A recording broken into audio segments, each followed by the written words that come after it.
الله الله عزيز الله الله الله الله الله الله الله كريم الله الله الله الله الله الله الله سبحان الله الله الله الله الله الله الله سلطان الله. يا ربي أنت السلطان، نحن عبيد. أعوذ من الشيطان الرجيم. بسم الله الرحمن الرحيم. الحمد لله والشكر لله ولا إله إلا الله والله أكبر ولا حول ولا قوة إلا بالله العلي العظيم. بسم الله الرحمن الرحيم. أطيعوا الله أطيعوا الرسول وأولي الأمر منكم.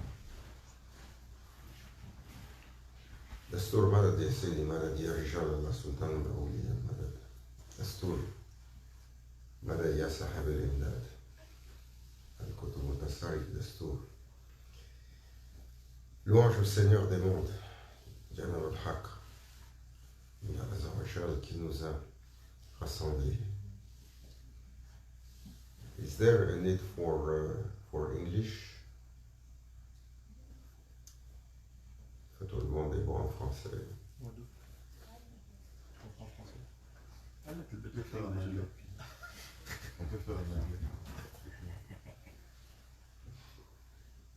S'il n'y a pas le besoin d'anglais, à cause du broadcast, c'est mieux en français. C'est comme ça. Et de toute façon, mon anglais, comme il disait Maulana Cheikh,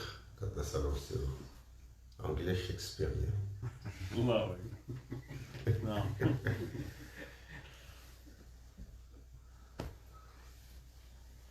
We are thankful. Louange au Seigneur des mondes.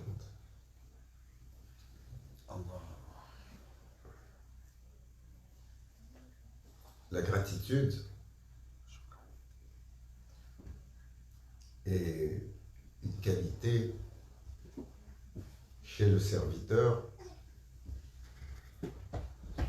qui, lorsqu'elle est présente, elle attire les faveurs d'Allah. Elle attire la satisfaction divine. Elle attire la générosité d'Allah. Elle attire le khair, le bien. Mais lorsqu'elle est déficiente, Allahu Akbar,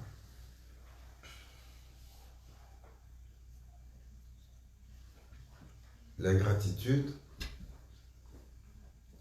est une caractéristique sombre qui à la fois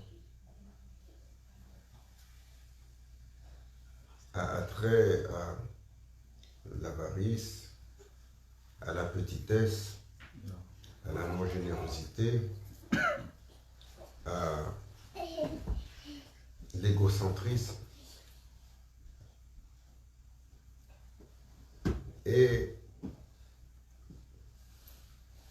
au kibr. Parce que celui qui n'est pas gratifiant,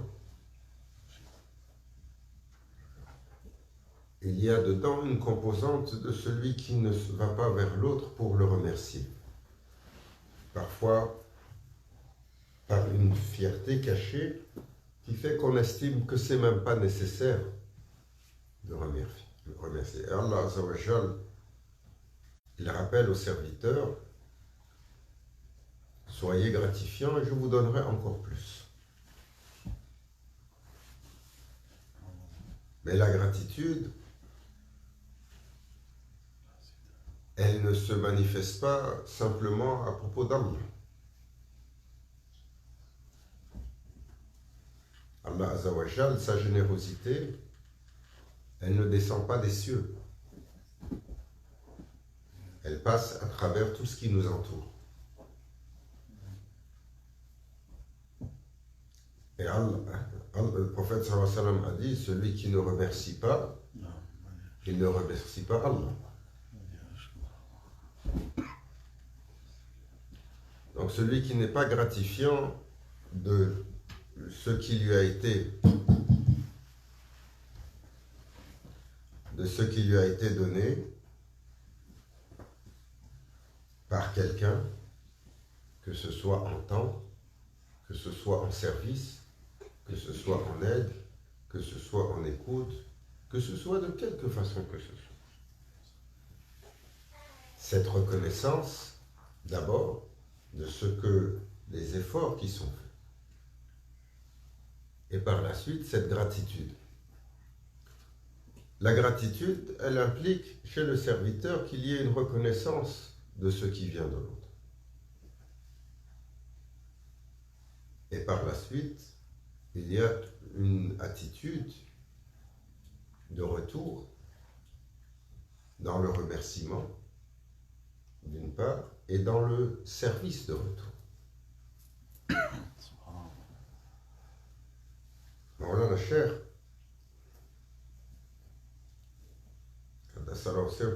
Il disait dans une sorte pour enseigner, c'est mourir. Des fois, les machères, ils prennent des exemples pour qu'ils extrapolent, pour faire comprendre l'importance des choses. Il a dit, lorsque quelqu'un te sert un café, un simple café,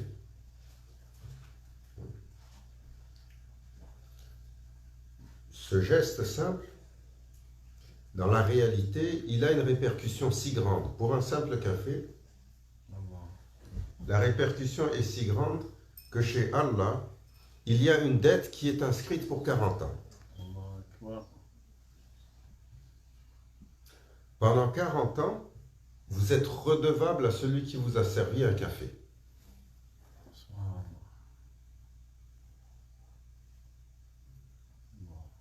Et ô combien, pour nous, c'est facile. Dès que quelque chose ne fait pas notre affaire, on oublie. Les premiers avec lesquels on oublie sont les parents.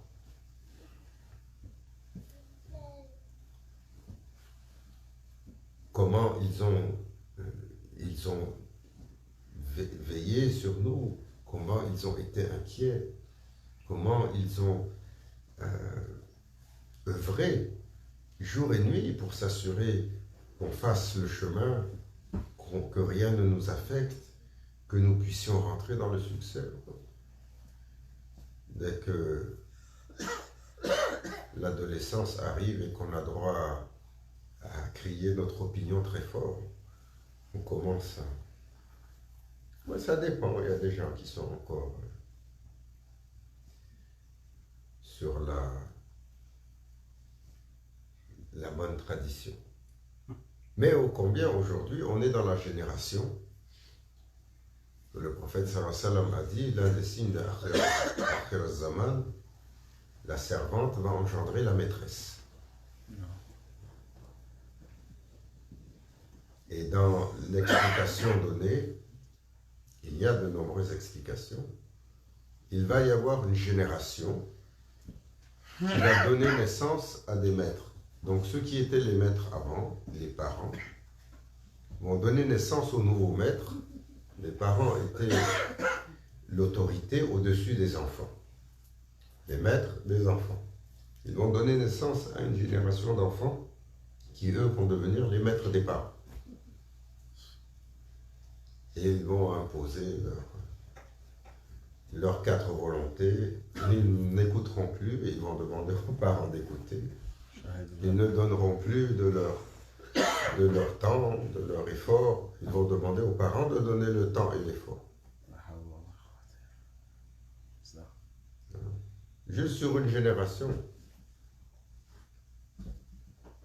Moi, je regarde mes enfants, à quoi ils s'attendent, et je regarde mes parents, tous ceux à quoi ils s'attendent, c'est ce que nos parents attendaient de nous. Et maintenant, c'est nos enfants qui attendent ça de nous. C'est la génération la plus pénible. Alors, cette ingratitude, elle va se manifester chez l'humain, d'abord avec les parents, Ensuite, avec tous ceux qui ne font pas notre affaire pour une raison ou une autre. Et c'est pour ça que l'adage, celui qui t'a appris quelque chose, il faut que tu sois gratifiant pour ce qu'il t'a appris. Mais dès que cela ne fait plus notre affaire, où on a eu l'autonomie, ou le siège confortable, où on n'est plus dans le besoin. Alors le prophète sallallahu alayhi wa sallam, pour que ce respect, cette gratitude envers le bienfaiteur, quel qu'il soit gravé, tout le mode de vie, tout le rapport à l'autre était tissé sur un tissu de gratification. Par exemple, comment il faut respecter les parents. Comment il faut respecter les aînés. Comment il faut même respecter les amis des parents. Même si les parents décèdent. Parce qu'ils ont été les amis de nos parents. Par respect pour ce lien, il faut continuer à leur donner le respect, continuer à les visiter, continuer à à avoir une attention pour eux.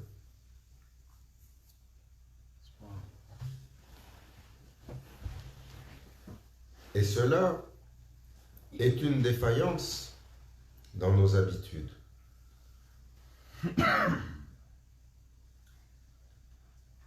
Cela est une défaillance qui attire sur nous l'insatisfaction d'Allah. Parce que la gratitude du serviteur, elle n'est pas simplement à propos des faveurs d'Allah. Allah Azza wa Jal nous abonde de faveurs. Il nous abonde de faveurs. Nous étions inexistants. Il nous a créés. Un geste de la part du Seigneur des mondes, sans lequel il n'y a pas d'existence. C'est un geste d'une générosité incroyable, surtout pour une créature aussi rebelle. Ici au Québec, on dit aussi tannante. Il y a une expression que l'humain. Il l'a créé. Il a créé son âme. Il lui a donné le souffle de vie. Et il l'a manifesté dans ce monde. Il assure chacun de ses souffles, chacun de ses battements de cœur, le fonctionnement de chaque artère, de chaque élément qui est dans le corps. Ça, c'est le don d'Allah. Et il assure même le rizq, la subsistance. Il y a parfois des périodes plus serrées, il y a parfois même la disette ou la famine. Mais en général, les humains, toujours, une main leur apporte à manger jusqu'à ce qu'ils soient à mesure d'aller chercher leur subsistance. Et par la suite, les faveurs incalculables. Regardez aujourd'hui. Là, on est assis, confortable. Personne n'a bravé un danger vital pour arriver ici. Demain, ici, ils annoncent moins 25 avec le vent, ça va monter, descendre jusqu'à moins 40.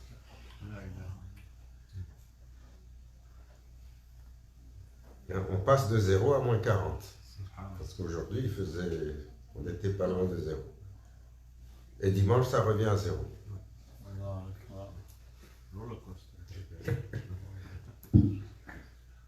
Mais pourtant, malgré la rigueur de ce qui nous attend demain,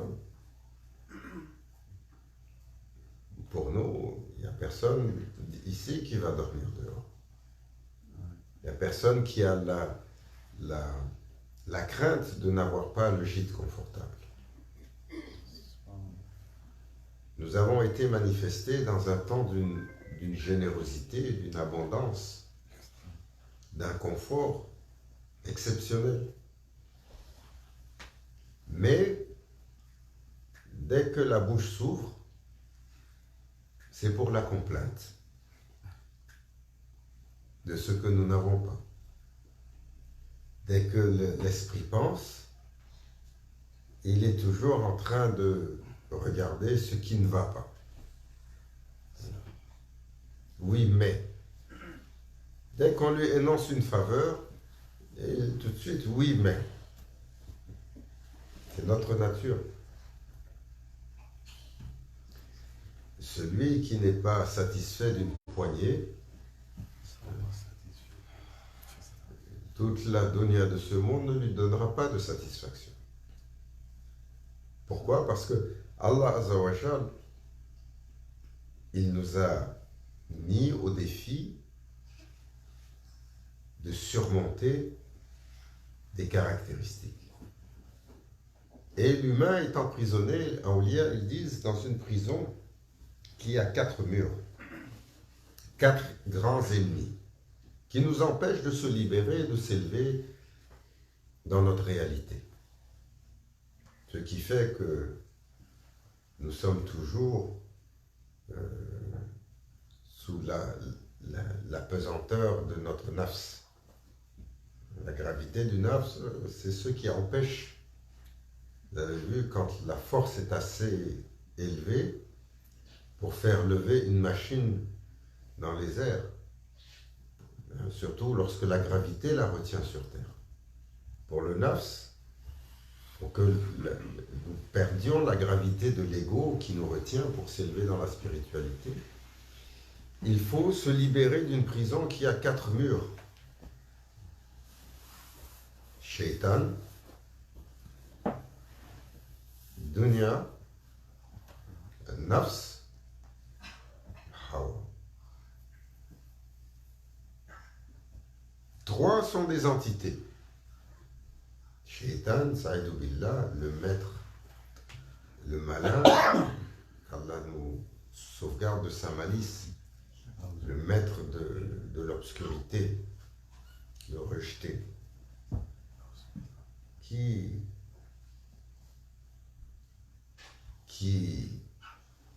suit l'humain constamment dans sa pensée intime, pour s'assurer de le mener à sa perte. Un nafs, évidemment, l'ego et toutes ses basses caractéristiques. Dunya, l'illusion matérielle, la matérialité. Et le 4e mur est un trait d'union entre le nafs et la dunya. Hawa. Hawa, c'est un désir insatiable. Un désir, le prophète sallallahu alayhi wa sallam a dit, à propos de ce désir-là, rien ne peut remplir le ventre des enfants d'Adam, sauf la bouchée de terre. C'est-à-dire le désir des enfants d'Adam est si proéminent que seule la mort va arrêter cette demande-là. Hawa, ce désir insatiable, il mène l'humain à constamment être insatisfait de ce qu'il a. Et dès que cette insatisfaction se manifeste, qu'est-ce qui arrive? C'est considéré comme une ingratitude chez Allah. Alors, Cheikh Nour disait, dans une sorba, quand il a recommencé à parler il y a quelques semaines, il y a 2 semaines, Allah lui accorde la force et la santé, Inch'Allah, la longue vie.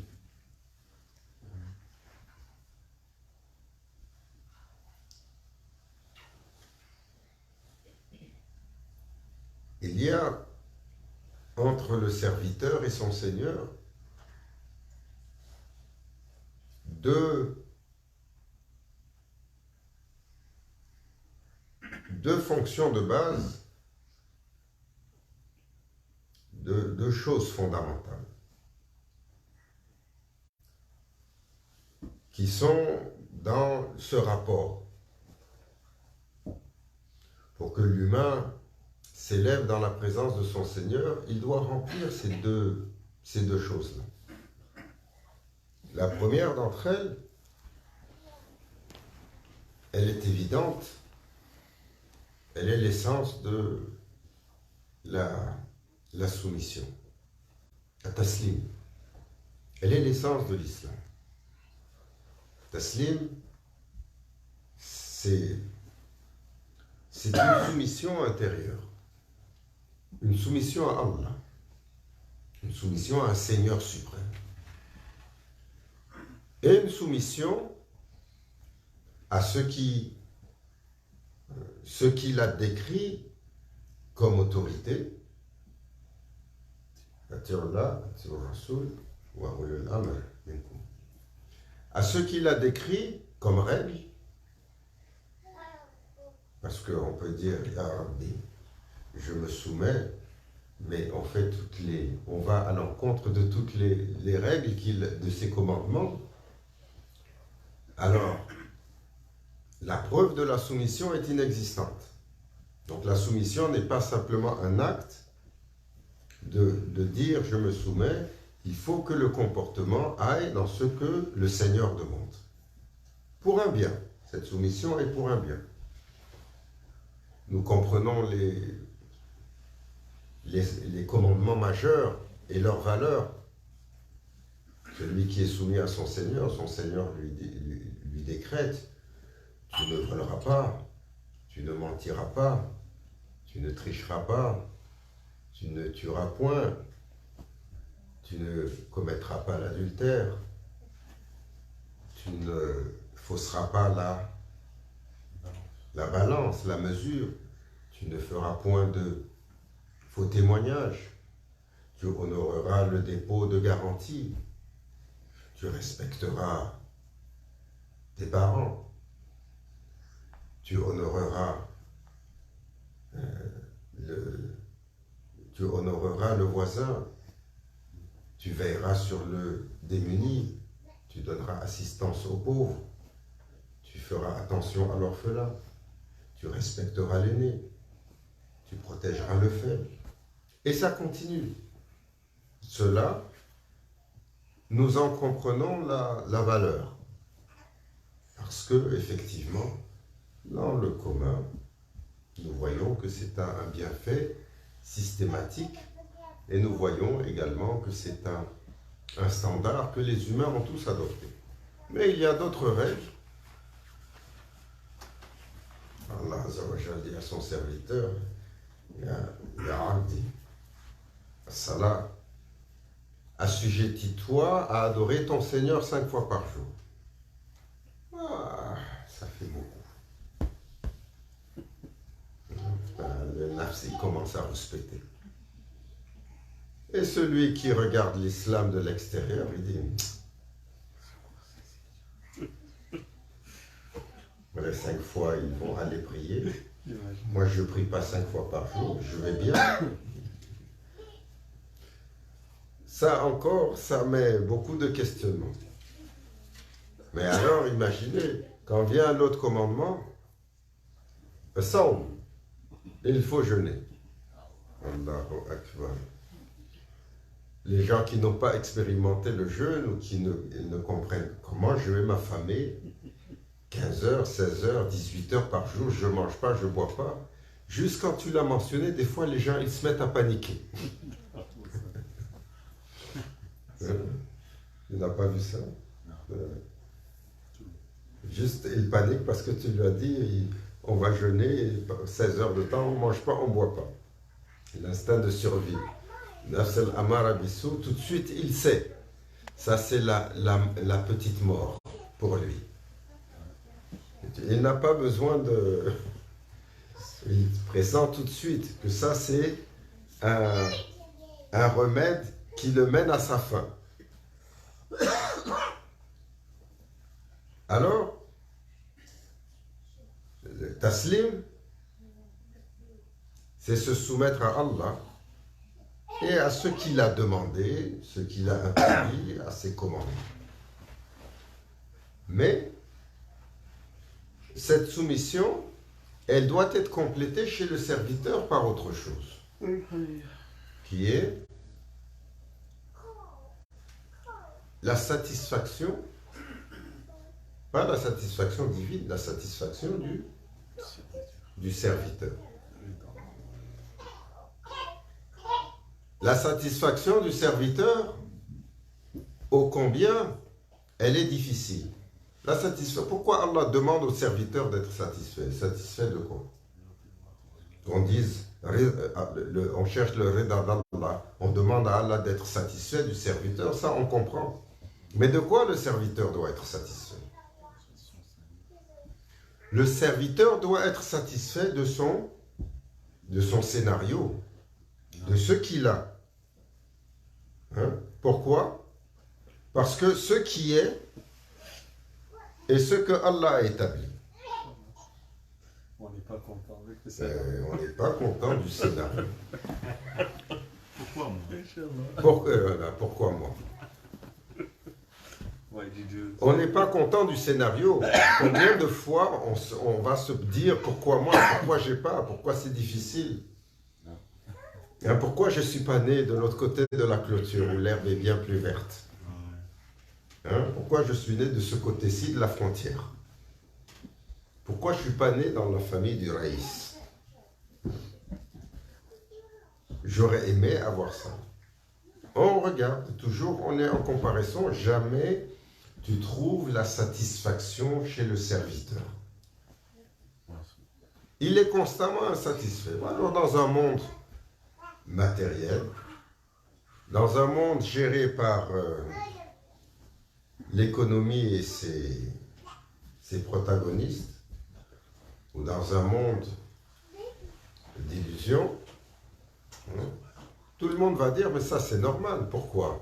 Parce que quand tu es insatisfait, tu essaies d'améliorer ton sort.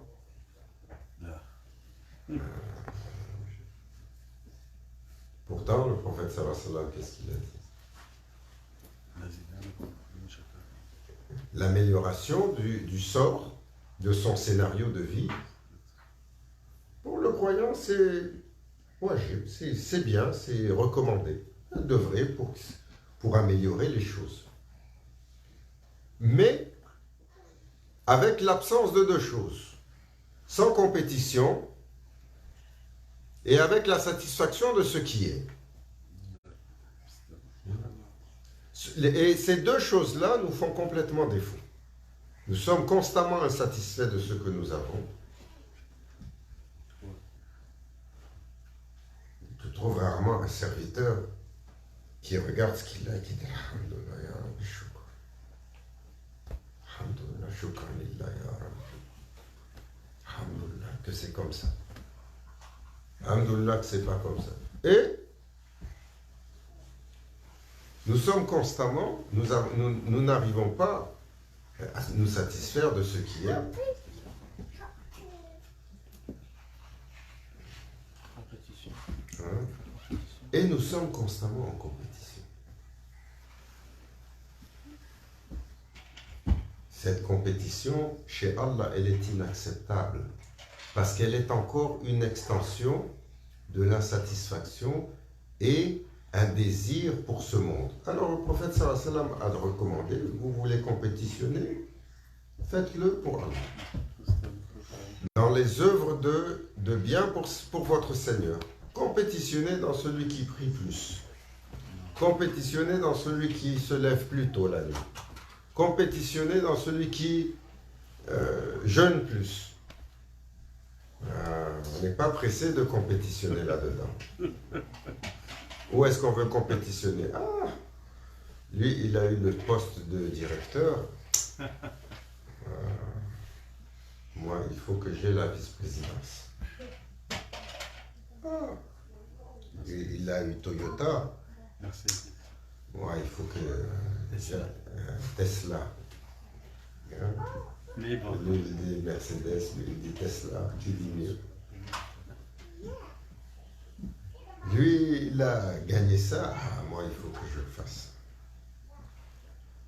Ce désir de compétition, il est constant dans le serviteur. Il est constant même chez les gens de la quête. Même chez les gens de la quête. Pourquoi? Parce que la drive, comment on pourrait traduire la drive? J'ai passé beaucoup de temps au Québec, je perds mon français. Aspiration. La motivation, Non, drive, c'est plus. ouais, il y a quelque chose de plus. L'énergie, Aspirations. Non, drive. l'entraîne. C'est la poussée. C'est anglo-saxon. Oui, il y a quelque chose de fort dedans. L'agnac. Hein? L'agnac. L'agnac. C'est un gars des ghettos, ça. La drive, c'est une motivation forte, un désir d'arriver, hein, de pousser. Donc, ce désir profond, chez le serviteur, Mashaïk et al-Kiram, ils disent, il y a une caractéristique chez le disciple qu'on doit laisser inaltérée et qu'on doit laisser voguer le vent dans les voiles jusqu'à la fin. Hein? Nafs al-Amara Bissou, oh, combien l'ego, combien de caractéristiques terribles il a.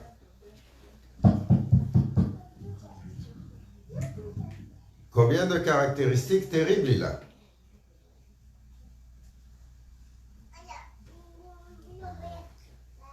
Entre la colère, l'envie, la jalousie, la ci, la ça, on doit toutes les combattre. Et quand on est sur un chemin de tarbiya, d'éducation spirituelle, on s'assure qu'on les travaille. Mais il y en a une, et ma chère, elle dit, celle-là, on la laisse. Hubbu Riyas. C'est quoi Hubbu Riyas? L'amour de la chaise. L'amour du leadership. Hein? Qui ne veut pas être le leader dans le groupe à l'école, dans la cour de maternelle, hein, ou la maternelle, ou la garderie, ou la crèche. Tout de suite, tu vois, non, c'est lui qui veut être le chef, non, c'est elle qui veut prendre la parole. Personne, il veut suivre l'autre. Ça, c'est une dimension du nafs. Hein? Parce que Maulana Cheikh, il disait, le nafs, il est suprémaciste. Allah Azzawajal, il l'a sorti, il l'a formé dans un océan de Iz, Bar Iz, un océan de suprématie. Cette entité qui nous habite, elle demande toujours à être en haut.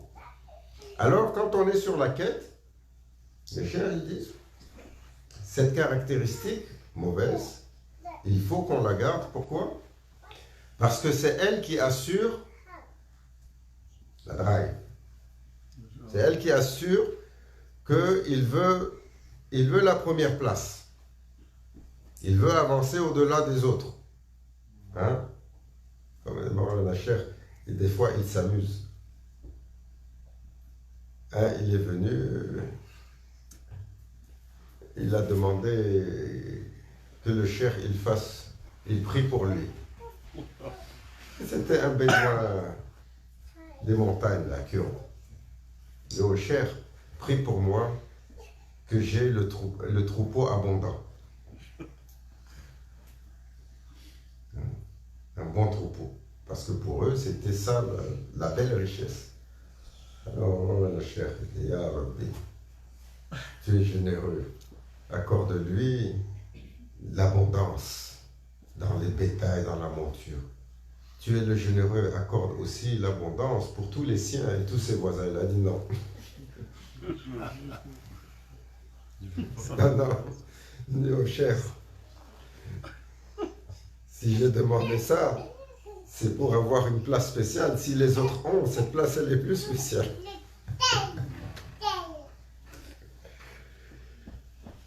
Et on peut rire facilement de cet homme simple d'esprit qui arrive de la montagne et qui nous démontre quoi? Qui nous démontre ce que nous sommes. Hein? Des fois, le cher, il va, dans une situation, il va créer un instant cocasse pour nous donner, pour nous montrer quelque chose qui ne concerne pas la personne qui est là. Il n'y a pas de leçon donnée dans la cour d'un cher qui ne soit pour soi. Non. Ça. La cour d'un cher, c'est pas simplement sa table, c'est également sa zaouia. Quand vient le scénario, la leçon est pour moi. Quand tu vois un comportement étrange ou déviant, la leçon est pour moi. Mais nous, tout de suite, il faut qu'on saute pour aller moraliser, corriger, discipliner, mobiliser. Ça aussi, c'est bien en son temps. On parle de... Alors, cette satisfaction est importante chez le serviteur. Cheikh Nour, il disait, dans le rapport entre Allah et son serviteur, il y a le taslim, la soumission, et il y a la satisfaction du serviteur par rapport au scénario qu'il a. Et ô combien le scénario peut être difficile. Et combien le serviteur, il va essayer de dire à son Seigneur, quand il va être questionné, Ya Rabbi, j'ai pas pu faire ça, j'étais malade. Et qu'est-ce que Allah Azza wa Jal va répondre? Kadhab, tu es un menteur. Non. Faites venir ces Ayyub, alayhi salam. Qui était vraiment. Il a dit, regarde, celui-là, il était malade. Il était 1000 fois malade que toi, et jamais il n'a défailli à son service. Ah, il va venir, il va dire, oh, j'étais prisonnier.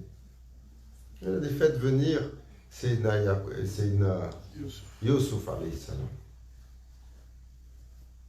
Sayyidina Yunus alayhi salam. Et voilà les prisonniers. Lui, il était dans la baleine, lui, il était dans le donjon. Et jamais ils n'ont défailli à leur service. Donc, le serviteur, il doit chérir son scénario comme gratification à son Seigneur. La dernière fois, j'étais perplexe. Cette jeune fille qui maintenant est une femme qui avait grandi, qui était à la Zaouia ici, je me souviens, qui a eu des enfants. Elle est dans une autre place du Canada. Comment ça va? Les enfants vont bien? Oui, c'est difficile, c'est un défi. 2 filles, toutes les 2 autistes. Elle dit c'est un défi. Et alhamdoulilah, Allah, il sait ce qu'il fait. S'il a écrit ça pour moi, c'est que c'est ça qui est pour moi. Ça.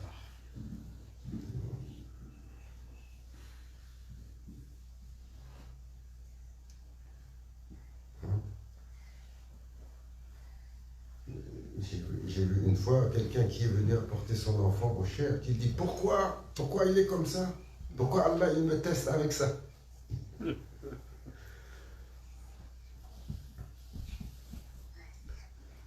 Et il y a quelqu'un une fois qui est venu tempêter chez Maulana Cheikh Nazim parce qu'il n'était pas content de l'enfant. Il a ça, il a ça, il a ça. Maulana Cheikh Nazim l'a regardé et dit, tu as oublié où tu étais, dans quelles conditions et dans quelles circonstances tu étais lorsqu'il a été conçu. Et aujourd'hui, tu viens te plaindre. Qu'Allah nous protège. Qu'Allah Azza wa Jal nous accorde la satisfaction de nos scénarios. Amen. d'être dans la soumission et de ne jamais avoir cet état de rébellion, aussi infime qu'il soit. Parce que l'insatisfaction, qui est cette ingratitude manifestée, elle est une rébellion sur l'état qui est. Sous le temps de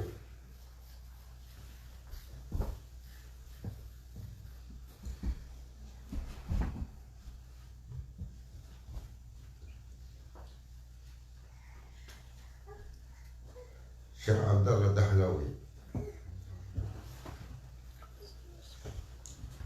Qaddasallahu sirruhu, c'était un cheikh de la lignée qui était on finit avec ça, Hindustan, sur l'Inde. Et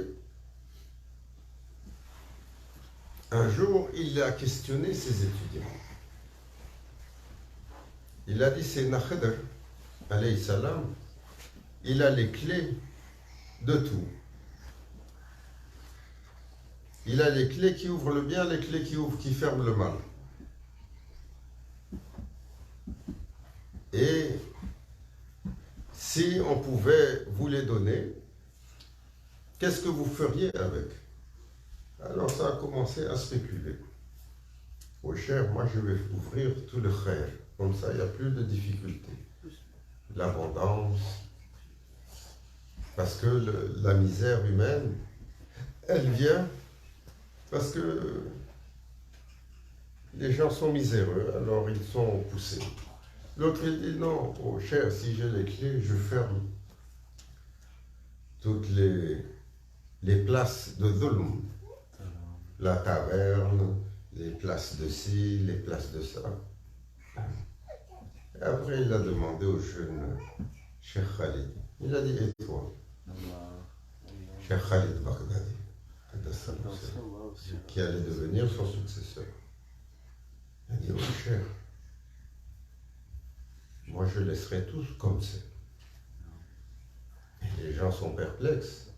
Tu as les clés pour tout changer et tu changes rien. Il a dit, il n'y a rien de plus parfait que ce qui est. C'est Allah qui a écrit le scénario comme ça. Il a dit, maintenant, vous comprenez pourquoi j'ai du respect pour lui. Mais malgré ça, ils l'ont jamais accepté. C'est lui quand il est... Parce qu'ils étaient au Hindustan et lui, il était de Bagdad. Il était jeune, il était venu.